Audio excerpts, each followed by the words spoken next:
Баршаңызға сәлем достар. Бүгін сіздермен осылай үлпілдек, жұмсақ, нәзік әрі воздушный болып шығатын сметанник пирогтың рецептімен бөлісемін. Ол үшін ең алдымен 220 грамм ұнды електен өткізіп дайындап аламыз.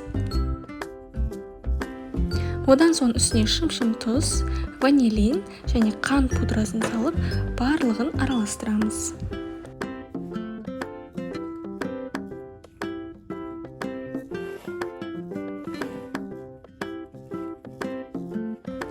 Бөлме температурасындағы 82% сары майымызды алып, ұнмен бірге біріктіреміз.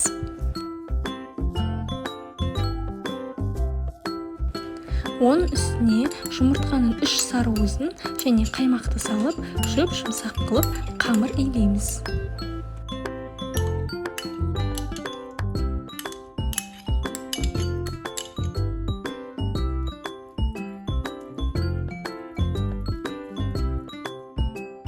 Сәл қолға жабысатындай қамыр болуы тиіс. Дәл осылай теңде 2-ге бөліп алып, әр қайсысын пищевой пленкаға орап, дайындап қоямыз. Және де достар, YouTube арнасындағы қазақ тілді контентті менің арнама өздеріңіздің үлестеріңізді қоса отырыңыздар.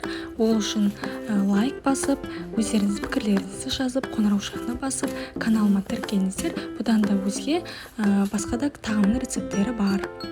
Міне дәл осылай 2 бөлікті мұздатқышқа кем дегенде 30 минутқа қалдырамыз. Диаметрі 20 см болатын осы формамызды алып, бір бөлігін ғана алып, мұздатқыштан қатып тұрған қамырымыздың тек бір бөлігін ғана алып, үккіштен өткіземіз. Одан кейін 190 градус пеште 10 минут аралығында пісіріп аламыз. Сол аралықта 20%-ық 600 грамм қаймақтың үстіне қантты салып, жақсылап тұрып шайқап аламыз.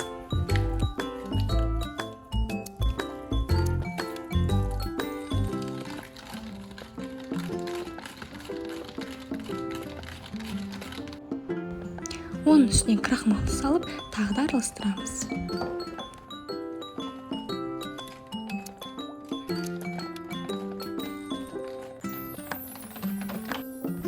Енді 3 ақуызды таза, құрғақ, майлы емес, таза ыдысымызға салып, миксердің көмегімен шайқап аламыз. Және біртіндеп отырып 70 грамм қантымызды біртіндеп отырып салып отырамыз. Бөліктерге бөліп салып отырамыз. Және барлығын шайқап аламыз.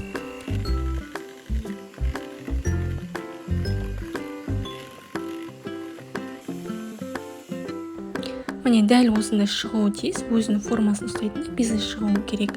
Енді жаңа қаймақты массамызға осы ақуызды массамызды біртіндеп сала отырып, барлығын біріктіреміз.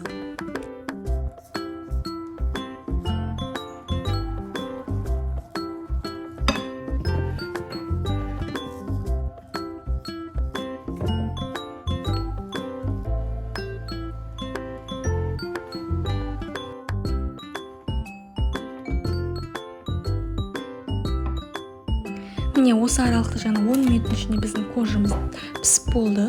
Одан кейін 10 минуттан кейін суытып аламыз міндетті түрде. Оның үстіне жаңағы начинкамызды, яғни салмамызды салып, бетін барлығын тегістейміз. Бетіне қалауыңызша кез келген жидектерді салсаңыздар болады. Менің нұсқамда қатырылған таңқурай бар, соны салдым. Оның үстіне қалған екінші қатырылған қамырды алып, үккіштен өткіземіз. 160 градус пеште 55 минут қызарғанша пісіреміз. Пісіп болғаннан кейін толықтай суытамыз. Содан соң бетін жауып тоңазытқышқа кем дегенде 2-3 сағатқа немесе бір түнге қалдырсаңыздар болады. Барлығы сынып өте жұмсақ болып шығады.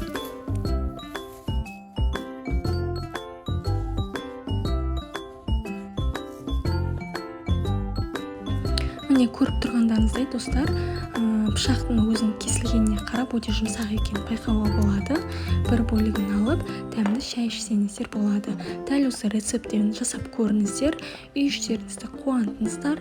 Өте керемет, воздушный болып шығатын сметанник рецепті, кез келген адамның жүрегін жаулап алатындай рецепт. Барлығыңызға ас болсын.